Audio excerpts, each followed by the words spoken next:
when I speak to a lot of the ex-mob guys, they really put him at the top of the food chain in terms of like, okay, this is a hardcore gangster. He lived by the rules. He, never cooperated. He never informed. He stood tall the whole time. But since our last interview, reports came out that he was actually an informant.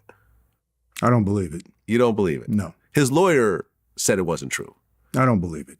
Look, the guy did, most of the time that he was my boss, he was in prison. He got a 12-year sentence. Then he goes to trial. He gets a 39-year sentence. And then he gets convicted by Giuliani and gets a 100-year sentence. If he was an informant, he was the worst informant in history because he never did anything to benefit himself. I don't believe it. I knew Junior very well. And to me, he was a stand-up guy all the way. I could never see him cooperating. I don't believe it. He was also a psychopath. Well, I mean, look, he was a tough guy. Well, for example, right, as you know, I just interviewed Sammy the Bull. Mm-hmm.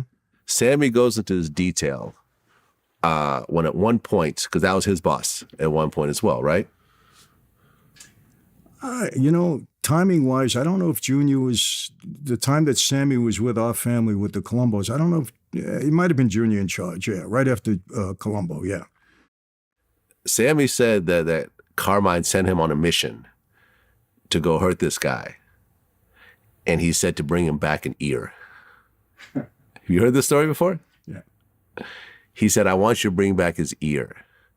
And Sammy was like, how the hell am I going to cut off someone's ear in the process of doing this? And then he goes to this whole story about how, I guess he attacked the guy with like a spade or something, like the big metal ball. And then he ended up like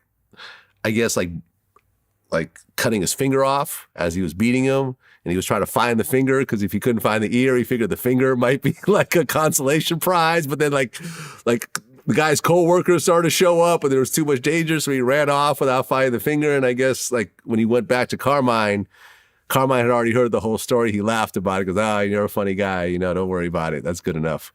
But I mean, the fact that you're asking someone to bring back an ear, like an ear?